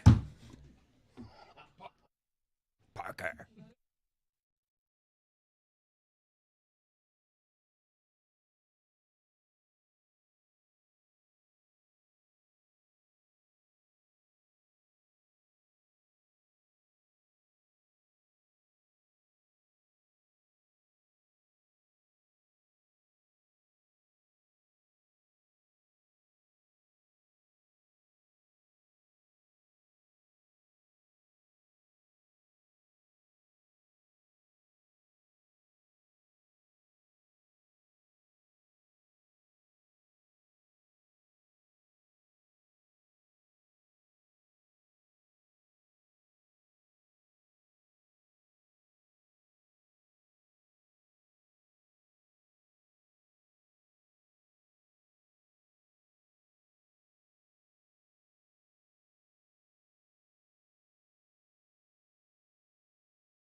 Stugotz, you have heard me lament in the way that things have sped up in coverage of sports and just social media addictions in general. That we rarely appreciate historic greatness when we're sitting in the middle of it. Usually it's something you have to look back on, and then your arguments can never be wrong when you're arguing on behalf of Michael Jordan being the best ever, and he represents what I want represented as that part of the generation. Michael Jordan went over Karl Malone and Clyde Drexler and Charles Barkley and all of them. He ends up trampling everybody. And I want to know from Amin and you where you put this age against Michael Jordan, given that the three guys who were competing over this generation that we just enjoyed in the Olympics, because we all realized, oh, this is the end of something pretty special here with these three guys. You had three Jordans going against each other, and one of them had a more valuable shot than the others. Jordan didn't have to play against anybody who was making all the threes, who was shooting like Curry. He only had to do it against Reggie Miller. Right. The game's math changed, and then Durant joins Curry, and LeBron can't get to a couple of the championships from there. So, I mean, historically, how will we regard the three guys who end up elbowing out Melo and Dwayne Wade and Chris Paul, whereas the previous generation, Michael Jordan was there to vanquish all comers, but I don't know that Drexler was as good as Curry or Durant are. Yeah, I don't think Drexler specifically is as good as those guys that you named, but I think people would name different names from that era. They would say, Charles Malone, yeah, Elijah Wan, Patrick Ewing, yes, Shaquille O'Neal. Like, those are the names of that era. Now, all of them are big guys because that was what the game was. The game was center-driven, big man-driven. And then if you think about it, like, shooting guard was kind of like the least glamorous position. And then, Jordan kind of changed that. But, Dan, I mean, that's the hard part about comparing eras. That's why, like, I'm not a big fan of the LeBron or Jordan conversation, because there's so many variables that every one of these great players both benefited from and were penalized by. I'm just asking you to put this group, these three unprecedented players having to play each other at the same time, put the generation in some sort of context before it ends here. Are you talking LeBron, Curry, and Durant, those three I'm in talking particular? about how wonderful a time it was in basketball to see these guys fight over a decade for all the titles. Well, I mean, it's not over yet. Like, all three of those guys are still really good, and they all three of their teams have aspirations of continuing. It is to all play. over. You think it's over? It ended last year. I told you this last year, and you disagree with it. You believe in old guys forever. You believe in the old guy ability to summon something, and the young guys took the league last year. That one is obvious. Those three guys will not have a better chance than the ones they've already had. I disagree on the grounds that it's not like those three guys came short. I think the supporting cast around them came short. They were not provided with all the tools necessary. So, by way of example, if you take Jason Tatum off the Celtics and you put Kevin Durant, you think the Celtics aren't as good? But that's not what happened. But that's Kevin Durant joined Jason Tatum's Celtics to win the 2 titles that he won. But my point Now is, you're talking. My point is this, Dan. My point is, it's not that Durant and LeBron and Curry, like, their time is over. It's that the surrounding infrastructure around them has failed them at this point. And fail is a tough word because those guys have experienced a lot of success in their day. But I'm just saying, in the present time, the part that is stopping them from winning again isn't, oh, if only Curry was as good as he was a couple of years ago. Like, no, he's just as good as he was. It's, man, Jonathan Kuminga, not quite good enough, right? Klay Thompson, not quite as good as he once was. And so I'm not going to sit here and say it's over for any of those three guys because they're still playing at an extremely high level. It's just, how do we get them the help and support they need? I would say for LeBron, it's over. Like, LeBron has shifted his focus. I want to be there for my kid. I want to play with my kid. He's not chasing championships. If he wins one more in L.A., great. Curry, I still think he can win a championship. And Kevin Durant, oddly, has the best chance to tack on multiple championships to his resume. Both of you, if he lands in the right spot. Both of you have upset me now because I'm trying to have a conversation with you about the last 10 years, and you want to have a conversation about the last 10 minutes. Right. I'm not interested in the end of their careers. I'm asking you both to put into context the fact that we have seen 3 all-time greats. 3 all-time greats that don't have precedence as basketball players. None of the 3. There's never been anyone who's existed like the 3 that we just watched. They fought for the championships for 10 years, and last year was oddly unsatisfying with the Celtics throttling everybody because they didn't have one of those 3 guys. They basically indoctrinated an era of fans into these are the 3 best, and good luck discussing and arguing who's fourth among them because these are 3 guys for all time. Now I'm asking you to put it in some sort of context because they beat each other, and one of them didn't just beat the other 2 every time the way that Jordan did. I mean, the context is that this was a great generation, and it's a generation that's not over. But, yeah, like, I don't know what you're looking for in this argument, to be honest with you. I will tell you, the generation that had Jordan was the best generation. If you're trying to compare generations, don't do it. I care about you. I'm not trying to compare generations. I'm trying to ask you guys whether it can properly be celebrated what it is that we just witnessed, because we spent the 3 years criticizing Durant and LeBron. Steph's the only one who comes out of that unscathed. We spent the entire time questioning their greatness. Well, Steph never chased titles. I told you when Durant started to chase titles, Dan, it was going to work against him. Okay, I did. I told you that the second he started doing it. Curry just stayed put. He stayed put with a team that was built through the draft mostly, and then they tacked on Kevin Durant. Like, Curry didn't go anywhere. And so I think Steph Curry is probably going to win like one more title. But I'm with Amin. I don't know what you want us to do with context. I mean, what's the you guys got anything for us here? I just think it's great. No, but I think it's an era for all time is my point. It's the only one that pales. Your parents, okay, can tell you all about Wilt and Bill Russell, and no one can explain to you how it is that actually Bill Russell ended up dominating a player like Wilt, who was the better player, like in an obvious way. That time is so far in the past, it might as well be ancient fossilized nostalgia.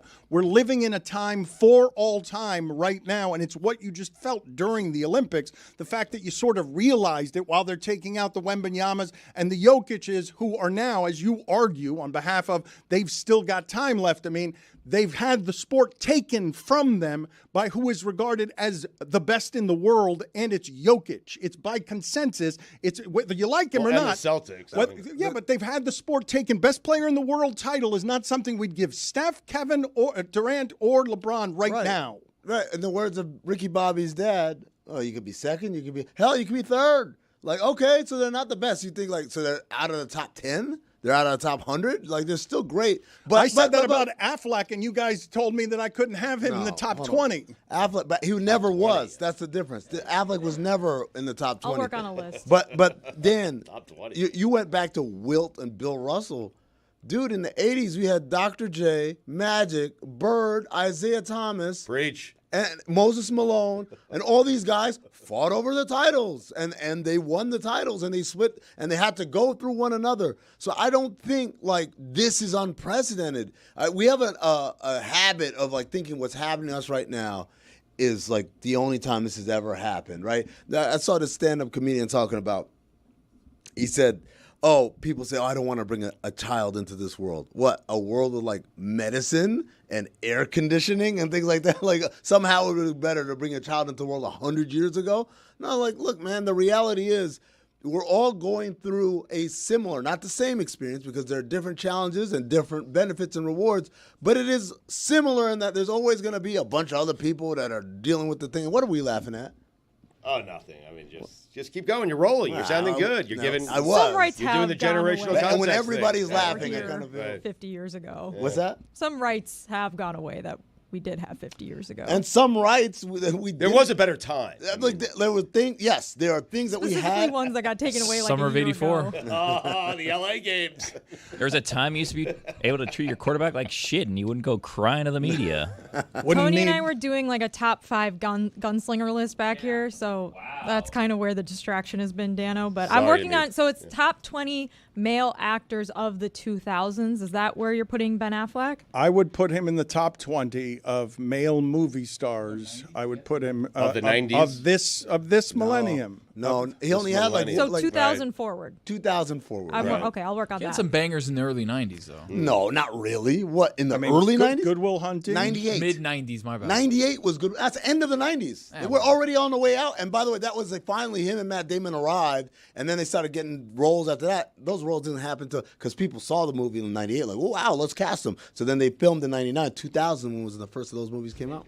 Thank you. I mean, what happened was that we were watching the Gardner Minshew video back here, Dan, and then we started thinking Gardner Minshew, gunslinger, right? And then we started thinking, who's another gunslinger? Let's get top 5 gunslingers going. So we got that list for you. Thank you for doing that. And at any point you guys want to participate in the show we're doing over here, that'd be good too. Just prepping for the next segment. I hadn't gotten to Gardner Minshew yet. I don't think anyone understood what you were trying to get to. That's Is the it current generational gunslingers? context. I don't know what you want. Since the 2000s. I think since 2000 is what Tony cut off. Was that 2000? Does Brett Favre's off-the-field antics remove him from the equation? No, That makes him more of a putting, gunslinger. Putting him in a vacuum, guys. He's No a off the field, gunslinger. anything. What am I doing in this Just on vacuum? the field. We My don't Chris judge. Cody bit. Don't judge around here. Why can't he be in the gunslingers? Not his list, my list. I mean, We'll see. we're going to bring White. politics into this? What do you? It makes him. I More, try not to. Amin's arguing, saying Billy was just asking. makes him more of a gunslinger. Dude, if you're out here scamming people and showing your dick and stuff, that's kind of gunslinger attitude and behavior. Wild Wild West. Put that on the He's right about that, by the way. I'm just He's saying, right. gunslinger is not a positive, or it's just a catch-all for all types of reckless behavior. Sometimes reckless behavior is positive, like throwing a dart down the field for a touchdown, like when your dad just passed away the Sometimes day you're before. like, oh no, yeah. I would think this list is specific to football, though, not just general gunslingers. Again, hadn't gotten there yet. Don't know why you guys were doing your own private show back there about gunslingers. Prepping for the next segment. Yeah, but Dan. I wasn't going there yet. But we have to prep. We have to be a step ahead. Yeah, back step here, Dan. ahead. Yeah. Yeah. We're Better be a playing a step step ahead. We're ahead. trying to step be where you're behind. going, not where you were. Dan, you're a little bit of a gunslinger. I don't know if you know this. See, they've got to be prepared. They got to be organized. You're out here just throwing it like Curry, Steph, LeBron. Well, here's something that's Context. happening around here, and now we're not going to Gardner Minshew. You can stuff Oh Gardner wow, Minshew. look at you. all over your You house. got us. Whoa. Gunslinger. You've just denied. All you've done is denied the audience. You haven't denied me anything. But they really wanted to hear about Gardner You know they Minshew. did. Guys, You know they did. we drew up the play. Everyone's lined up. Dan hikes the ball, says, you know what? Fuck it, I'm going that way. Took it, put it under my arm, and walked right out of the stadium. Nah, Dan's the one that's Anthony Mahomes. He tossed it behind his back. The play starts breaking down. He makes it happen. He makes these things work. Dan came a trabajar hoy, and we're getting in his way. So stop it right now. Dan, back to you. Yeah, gunslinger talk. That's really what I want to do. Can't wait to do it. The thing that I Wednesday. wanted to ask you guys, because this like a is Friday. happening around here a lot, and I don't know what to do with it. You have a bunch of people in the other room who are clamoring and really want to do a fantasy show for the audience. And we are not good at doing fantasy shows. You can absolutely rig your clickbait by just this time of year doing fantasy garbage. People are snorting it. Everybody is trying to, they're basically trying to get up to speed on all things football a week before the season. Mike Wright on God Bless Football this Friday. I mean, Oh, nice. fantasy footballers. Yeah. Getting you ready. And the video team wants to do something fantasy related. I don't know whether it's centered around Tony, and I am just adamantly against us doing this as a cheap content play just to diddle the audience because of the fantasy shit that you guys love.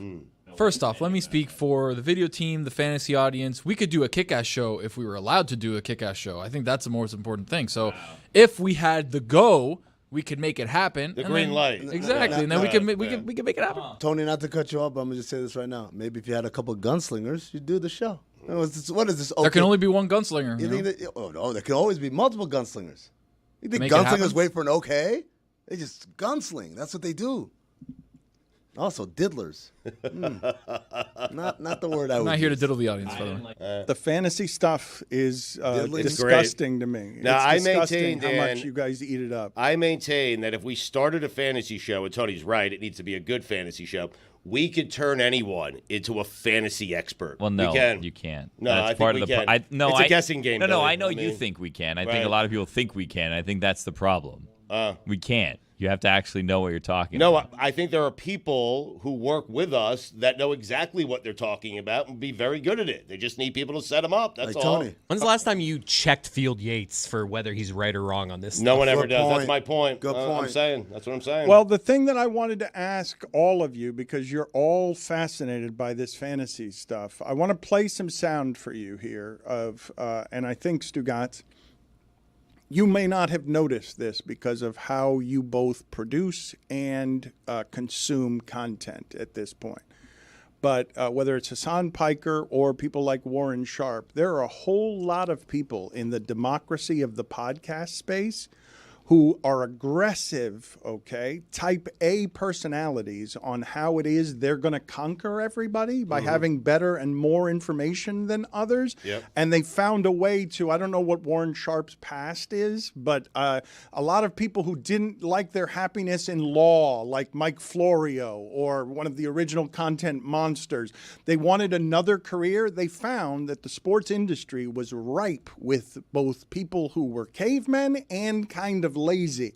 And so they have more information and better information than most, but having that information doesn't necessarily result in you being able to predict results, because I'm going to play some sound for you here of Warren Sharp, who is excellent at football information. I honestly don't know what his past was, but I'm going to just give you a 2-minute breakdown of him talking about all Tua things. And this guy's preordained right to this as a career, Stugotz, is just that his information is really good and people trust that he's making value measurements on the NFL that have more data than most. Tua's rookie season was 2020, second season was 2021, both of which were under Brian Flores. His rookie season and his second season, you know where the Dolphins' offensive line ranked? Dead last. They were the worst in pass block win rate. They were the worst in PFF grades, the worst offensive line in the league. His receiving core those 2 years, you know where they ranked? Dead last in wide receiver separation. They could not get open. His number one receiver was Devontae Parker. We know his problems. His number two was a tight end, Mike Gesicki. Number three was Jalen Waddle, who he only had for one season. And number four was a running back, Myles Gaskin. An utter catastrophe of guys, mostly with limited skill and no ability to separate. They also ranked second to last in yards after the catch, obviously because they were not being able to get open. The receivers couldn't contribute it. The offense wasn't designed to give it, which brings me to coaching. His rookie season, the offense was designed by a formerly retired 64-year-old Chan Gailey. He comes out of retirement to design the offense for Ryan Fitzpatrick. It was COVID, and Tua's rehabbing this ridiculous hip injury that ended his college career. Fitzpatrick takes all the snaps during camp to get him ready for the season. Tua then is thrust into the offense midway through the season. If you remember, after the season, Chan Gailey comes out and says that he was totally shocked that Flores decided to throw Tua in there because he didn't have a preseason, he didn't get any reps, and it was a totally new offense for him. Gailey doesn't make many changes to the offense, forces Tua to play Ryan Fitzpatrick's offense, and obviously it's a disaster. Then you go to 2021. He's got co-offensive coordinators this season, so new set of coordinators, George Godsey and Eric Stugotz. These guys have no experience calling plays. It was very confusing who was going to do what. Brian Flores doesn't announce who's going to be doing what. His number one receiver misses 7 games. His receivers had the worst separation in the NFL. He's playing behind the worst offensive line in the NFL yet again. And his running backs ranked 30th in rushing efficiency. So he's got nothing on the ground. His receivers aren't helping. His offensive line is terrible. The play calling is not good. And despite all of that, he improves in nearly every single stable quarterback metric across the board. So you want to look at his overall stats and say, oh, Tua wasn't great his first 2 years in the NFL.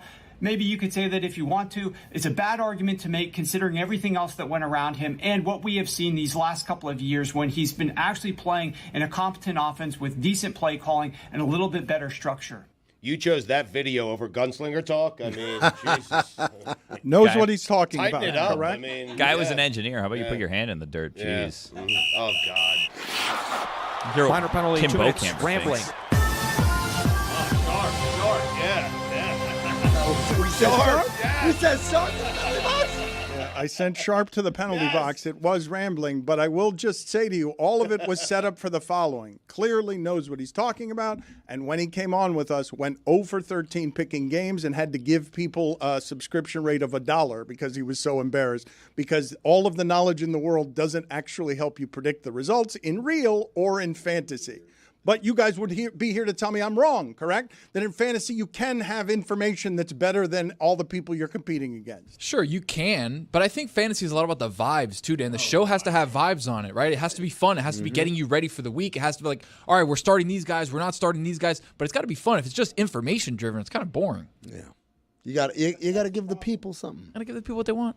That's the problem, though. I think that most of what it is that you're seeing skyrocket up the charts this time of year in fantasy is not entertainment. It's all info. It's not. They want the information. It's not because yes. it's a wacky show. It's how do I beat this guy out of my $800 league because someone's giving secret information out there that I don't have. Everyone's hunting for gold right now. It's not to say there's not a market for a different fun fantasy show. I'm certain that there is. But Dan is right. People who listen to that stuff, they want that information. No, everybody is just hunting for. They want to be at their draft. They want to make a pick, and they want everyone to say, good pick.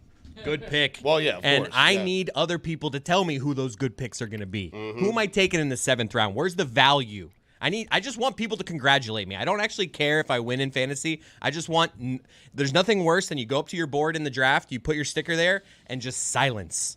Or one of these There's moves. no bad. I'd rather be mocked for a bad pick than just silence. That eerie. It's like the longest walk back to your table when you're at the draft, and there's just nothing said. What is he doing? Are you guys still doing physical in-person I have a couple. drafts? Those are the best. I never do that. No, I don't The like online doing ones that. are faster, but I love a good. Let's all get together. Let's The talk lights shit. are flowing.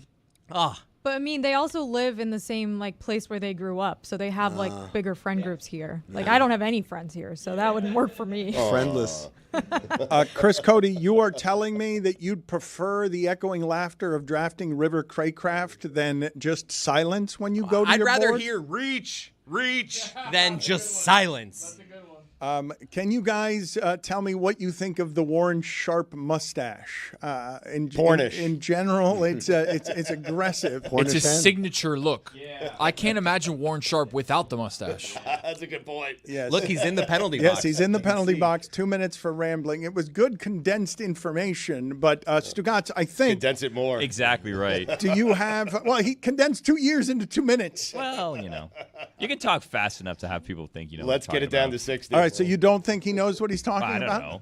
Well, you're the Duke. You're ranked I'm fifth not here to start problems internationally. with Warren Sharp. That's not what I'm doing here. I like Warren Sharp. Put it on the poll. Does the Duke know more about football than Warren Sharp? Does the fifth internationally ranked fifth football insider? Six. Are you fourth now? What are you? This is going to be awkward when we get to the football meetings and I see Warren Sharp, and now we're going to have to talk about this thing that Dan caused, this wedge between us. Stugotz, do you have the book bag on you that the other day you pulled out one of these magazines you're still going through to get your fantasy, your fantasy secrets? Because do any of you still use any of the fantasy magazines in order to stock your team with ringers instead of listening to the 5 podcasts that have skyrocketed up the charts? I actually have a bone to pick with Warren Sharp, if we're going to be honest.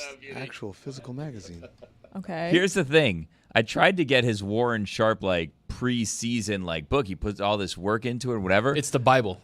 Did you call it the Sharp Picks or something like that? I want a hard copy. It's called Warren. What is it good for? I don't want to be scanning and scrolling through a PDF. I want to go like this, and I want to put my fingers through all the different pages. I want to leaf the pages. You know what I mean? I want to annotate things. I want stuff like that, but it's just a PDF from what I could find. He used to have the regular book, Yeah, I but then want a obviously hard that copy. became more of a tax on him actually creating a business. So the PDF is way easier because he could just Not send for you me. 500 pages instead of printing a book and then sending it to you and all that stuff. And also, Billy, are you not a fan of Control F? No, I'm not. Oh, I man. like going through. I like feeling like I've accomplished something. If I'm going to read 15 words in a book, I want to, go through 200 pages to get to those 15. Are you reading the book or are you just looking at it? I was intending on reading it, but now the There's a season's lot of completely information in those Warren Yeah. Sharp NFL previews. There's a lot of graphs and numbers and Too data. much, There's yeah. 6,000 pages. Just tell me who to pick. Right. Stugotz is waving around now, and he's Phil holding. Steele, It's like seeing Donald Trump holding the Bible upside down. He doesn't totally know how to hold something that it's 350 plus pages, Dan. You want to touch it? something that needs to be read. He doesn't know how to hold it up. I got my Aaron shots. God, I'm so confused reading that. I don't know what the hell's going on. Oh, the almanac? Yeah. Does the Phil Steele tell you who the other 3 running backs were who won the Doak Walker Award 2 years in a row? I didn't get to that. I'm page. glad we got back to that Eric again today. Mangini. It went so well yesterday. Put it on the poll, please, Juju, at Le Batard Show. What should Warren Sharp's book be named? Warren, what's it good for? Or Sharp's Picks? Is that what you called it? Is Warren Sharp his real name? No. Sharp No, Sharp is a fake name, right? Of course. What is it Bill Sharp? What is Larry. this? His first name No, is that, but his Sharp- last name is not Sharp. There's no way it's Sharp. It can't be Sharp, right? Find out Warren's real name for me, please. I want more information. Judge Coach, sweetie.